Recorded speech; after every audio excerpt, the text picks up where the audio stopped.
B'shus Rosh Yeshiva.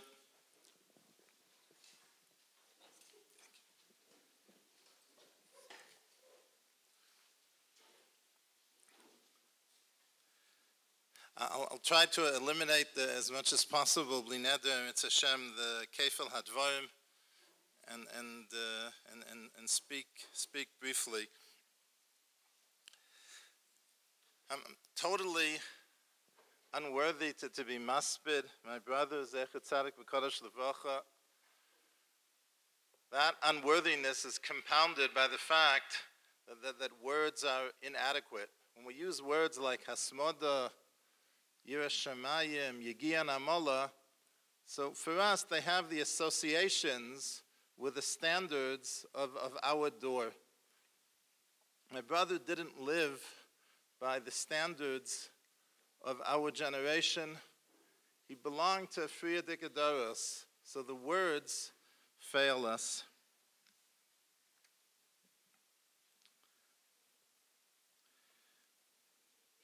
Rosh Yeshiva mentioned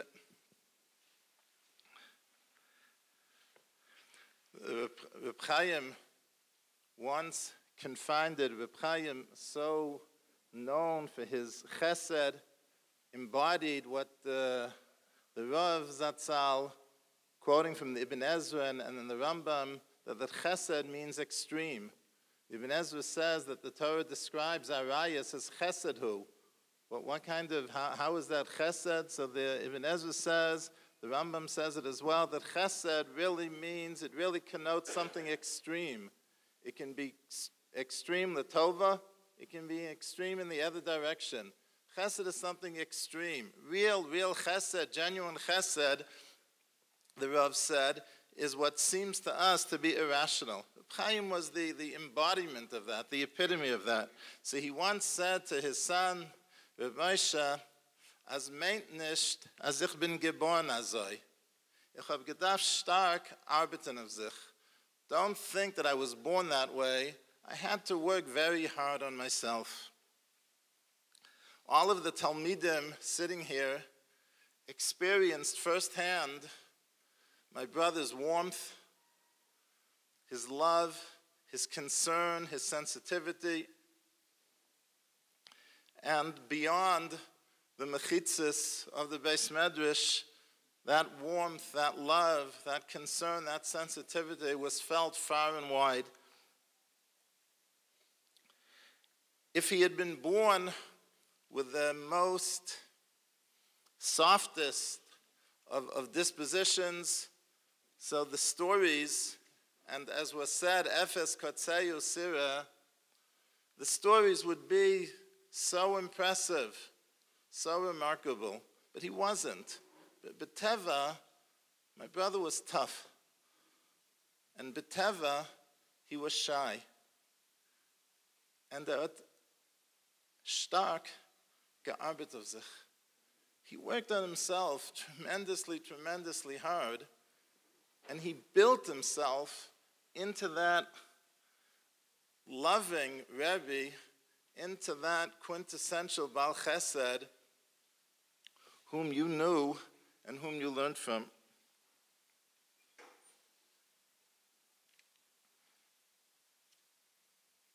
Rabbeinu Yonah writes, Haseichel matana, one's intellectual abilities are a gift, min hashamayim. But hamidos kinyan. My brother was kona, the midos.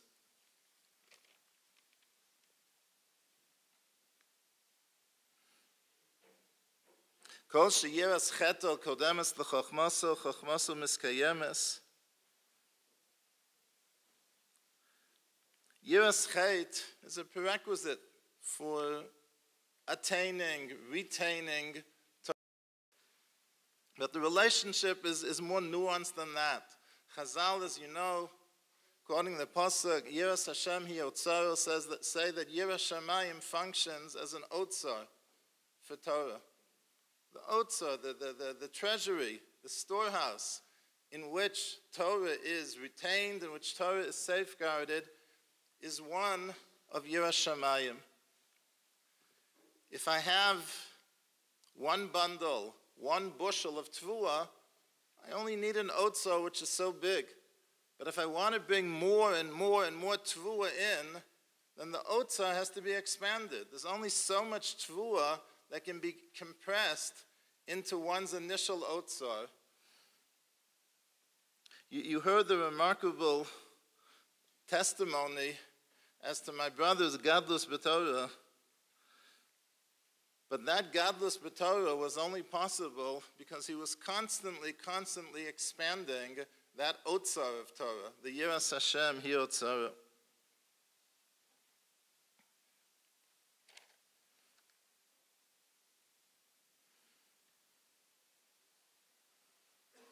When Rabbi Yochanan Zakkai, I think it's Rabbi Yochanan Zakkai, was on his deathbed, the Talmidim asked for a bracha. So he gives them a bracha that Yehi Moreh Shamayim Aleichem K'moreh Basav Adam. Ad kan Rabbeinu Halavai. It's human nature that we're attuned to audiences. If one's reality is the physical, the tangible, the visible, Olam Hazeh, then one's audience will be Basav Adam. But if one's reality is the reality, one's reality is the Ruchnius, one's reality is HaKadosh Baruch Hu, so then one's audience is HaKadosh Baruch Hu. My brother's reality was spiritual. His exclusive audience was HaKadosh Baruch Hu. And his Hatznei Aleches, it wasn't pshat that he was mevater and kavod. That's the way people like me think of it. It wasn't pshat that he was mochel and kavod. It was that in his world, in his reality, kavod was nothing. He wasn't mevater and kavod. He didn't spend his whole life being mevater and kavod. He didn't spend his whole life being mochel and kavod. There was an equation for him, and I'm quoting, that kavod was bizyonos. In his reality, it wasn't tofes makom. But even that's not really accurate. It wasn't a zero, it was a minus, it was a negative. Kvod Elokim haster dover.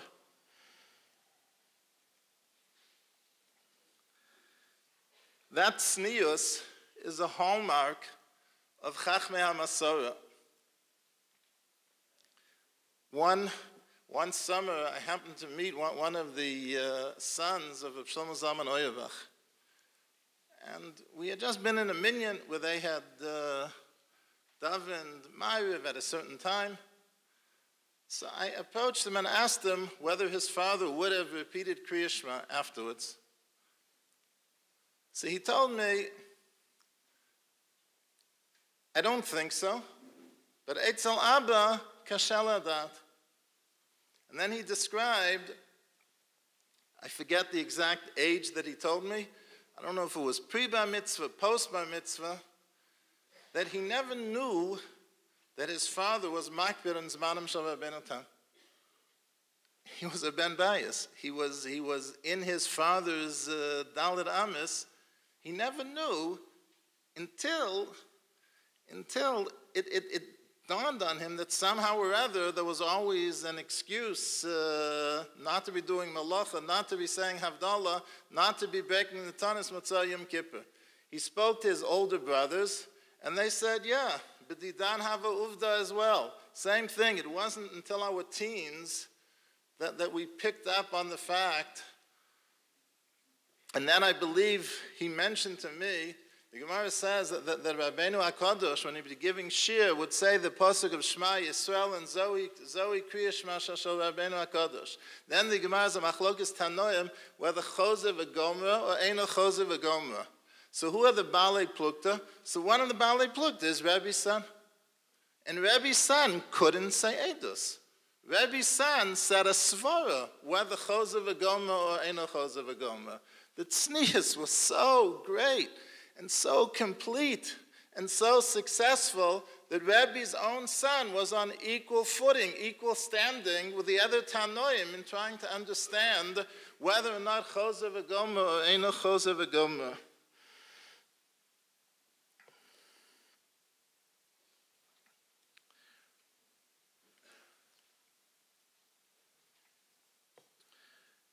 Reb Nissen Alpert Zatzal in his Hesped for his Rebbe, for Moshe Feinstein Zatzal, he described how one night he drove Reb Moshe to 3 weddings. And he asked him, the Welt says, man kann nicht tanzen auf 2 chasanas, and the Rosh Yeshiva is going to 3. And Reb Moshe explained to him why it was going to be so meaningful to each of the Baalei Simcha. One of the Chasanim he didn't even know personally, but he was told that there was some family friction, and that if he would come and be Mesader Kiddushin, it would iron things out. But then he said very insightfully that to appreciate Reb Moshe's chesed, you had to know how much he valued every second. To do chesed is always, always something yekar ha'erech. Always something yekar ha'erech. But when a person who values every second, when a person who measures time, not by hours, not by minutes, but in seconds, when a person like that does chesed, that's a tremendous Mesiras Nefesh. Each of the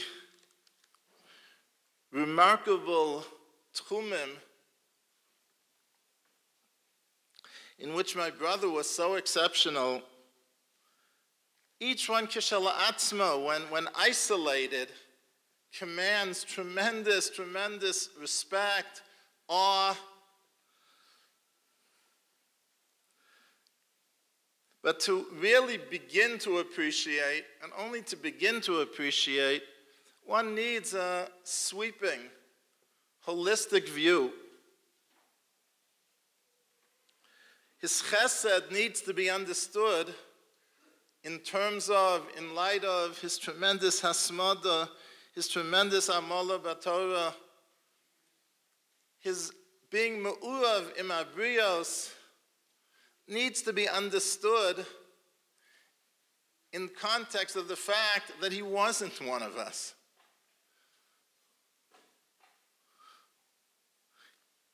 He belonged to a different generation, he lived on a different level, and yet so me'urav im abrios.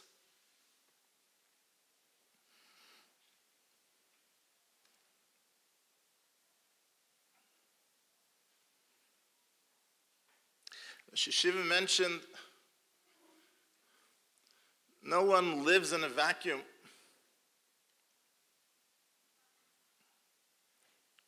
The pasuk, I think it's in Zechariah,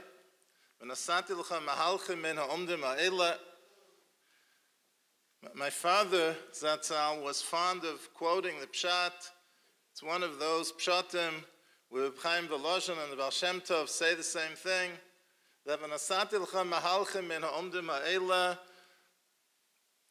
Omdim refer to Malachim. Malachim are stationary. They're created on a certain level, and they remain on that level. And a person is a Mahalech. And he would talk about how the essence of a Mevakesh Hashem is a restlessness.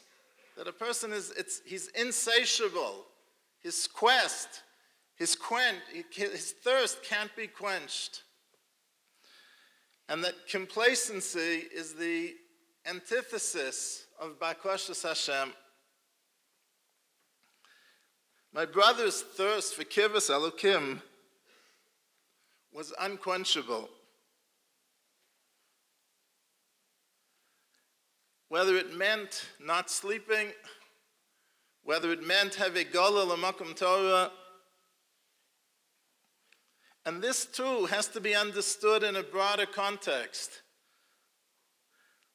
As big and great as he was, as Ra'oi to take the exclusive, or seemingly to take the exclusive role of being mashpia, he was always looking to be mekabel.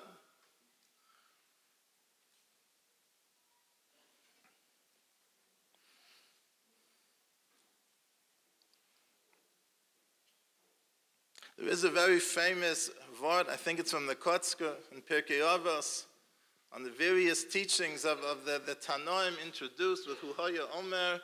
The Kotzker says who, his very being, his very essence, Haya Omer, would project, it would pronounce, it would teach. I'm sure that the amazing, life-changing hashpa'ah that my brother had on his Talmidim, and I confess that here too, even Katsehu, Lo Ra'isi, Lo Hevanti, B'chayav,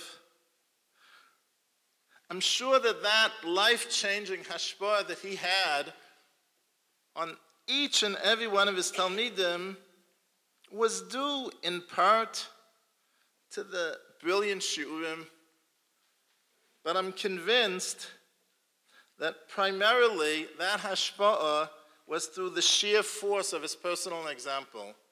And I know that because that's how he exerted a very profound influence on me. I was, and forever will remain,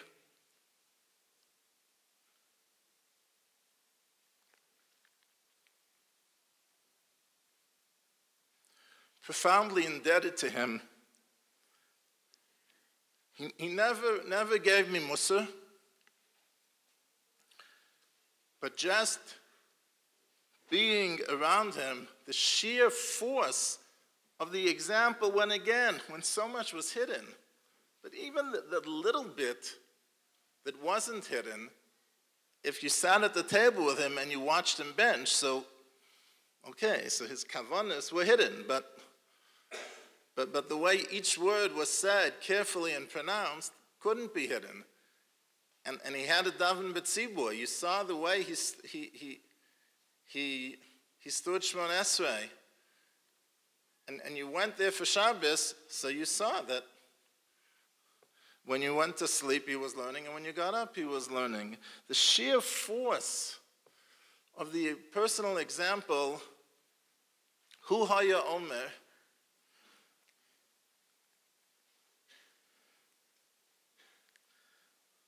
a word about his patira.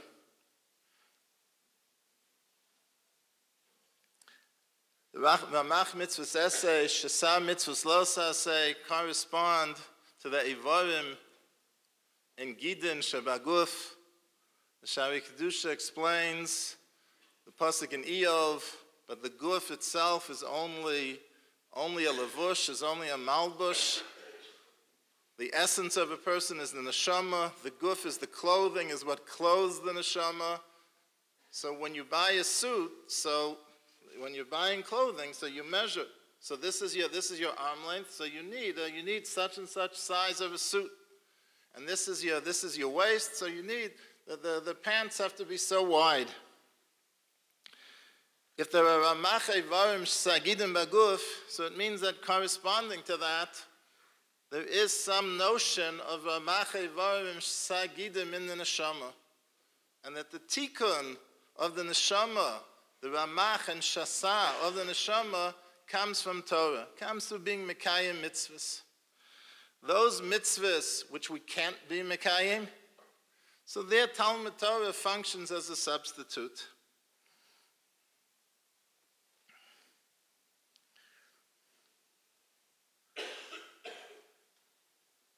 My brother's life revolved around being mekayim mitzvahs, b'chol, every mitzvah, b'chol prateha, v'dikdukeha, v'hidureha.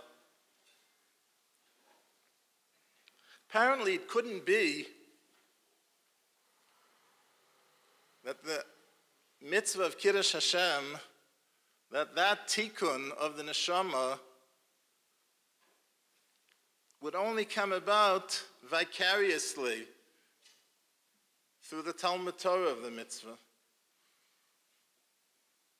Every mitzvah, b'chol prateh v'dikdu keha,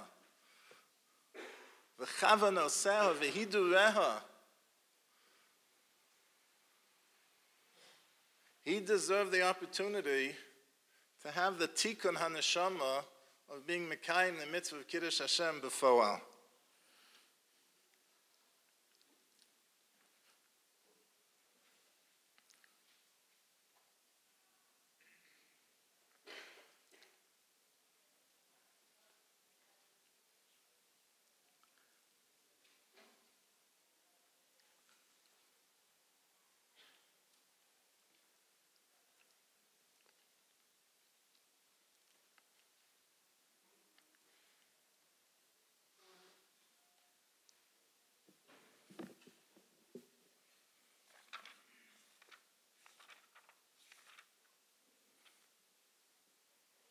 Tzach ha'odam sheyichavin kol ma'asav kulam k'dei leidas Hashem Baruch Hu bilvad. Nimsa mahalech b'derech zu kol yomov. Nimsa mahalech b'derech zu kol yomov kulan ovedis Hashem tomid. Afilu b'shah shenosei v'nosein. V'afilu b'shah sheboel. Mipnei shemachshavto b'chol dov Bakol k'dei sheyimtza tzrochav ad sheyagufo sholem la'avodas Hashem.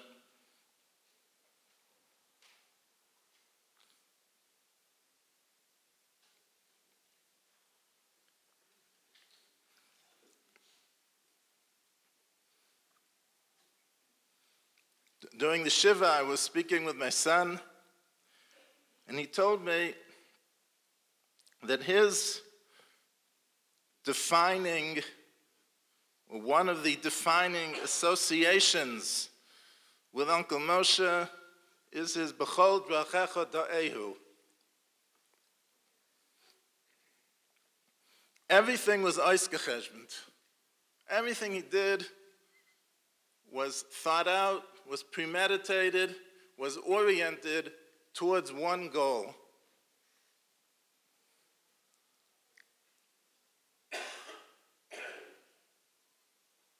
What he ate, when he ate. I eat when I'm hungry. I eat what I like. Everything was Eiskecheshbent.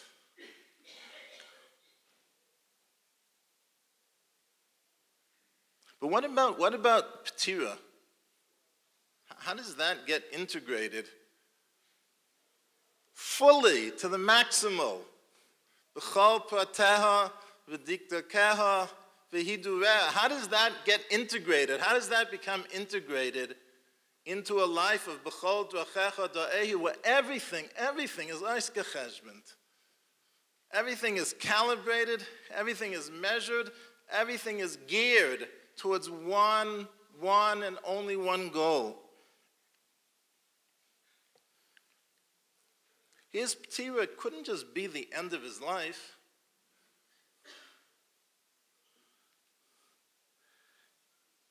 It had to be Oved es Hashem Tomid, B'chol Masav. For a life that was subpar, it can further elevate and sanctify a life that was good, that was productive. I don't know how often it can be said that a death al Kiddush Hashem is the natural culmination of a life. That there's a continuum, glatt, totally smooth continuum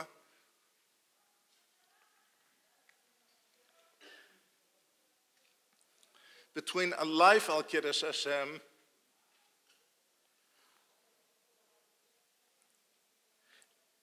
and the death al Kiddush Hashem. His ptira for him was an incredible zchus. For us, a gzar din oyom v'nora.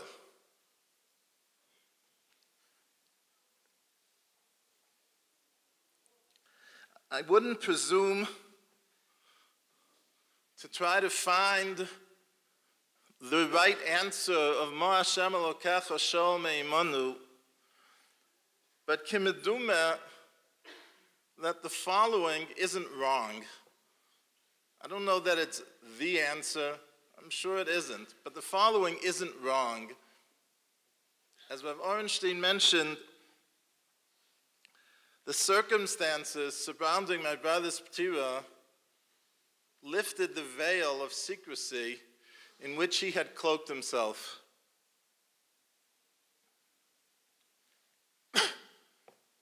And one can only wonder if that's not part of what HaKadosh Baruch Hu wants from us now, to learn, but not to learn from his hanhagas, to learn from the underlying yesodas. His hanhagas, he adopted and he practiced them within a context of Ge'onus B'Torah and Yira Shamayim Muflages. If a person puts on cufflinks, some people on Shabbos, Yontiv, they wear a shirt with cufflinks. Manei Mechabdusa, it enhances the Kavod Shabbos, it enhances the Kavod Yom Tov. But what happens if the suit itself is ripped? What happens if the suit is filthy? What happens if the person's wearing pajamas? But he's wearing pajamas with cufflinks. It's a chuchu tzlula. So many, ruba de ruba, of his hanhagas are beyond us. The interest in learning about him and his life should not be what tefillin did he wear, when, how. It's not. We're not muchzakim umefursamim b'chasidus. It has no relevance to us. What does have relevance? He never ever, Ornstein mentioned this as well, he never ever compromised with himself. No effort was too great, no difficulty was insurmountable, because Torah and mitzvahs had a supreme, absolute, non-negotiable importance. If something is an absolute value, so then one's not aware, again, as in the mashal of escaping from a fire. There isn't an inner struggle. Should I run down the 20 flights of step when the fire alarm goes off? Shouldn't I? It's of absolute importance to save one's life. The tircha is real, but inconsequential.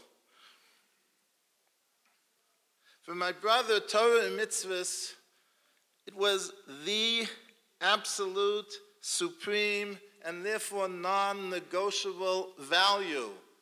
The absolute, supreme, and therefore non-negotiable thing of importance in life, and it's that which allowed him to reach his potential.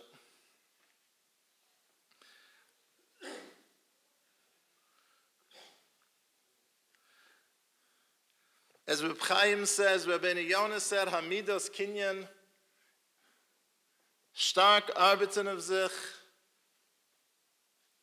That's something that we can learn from and apply in the context of our individual lives.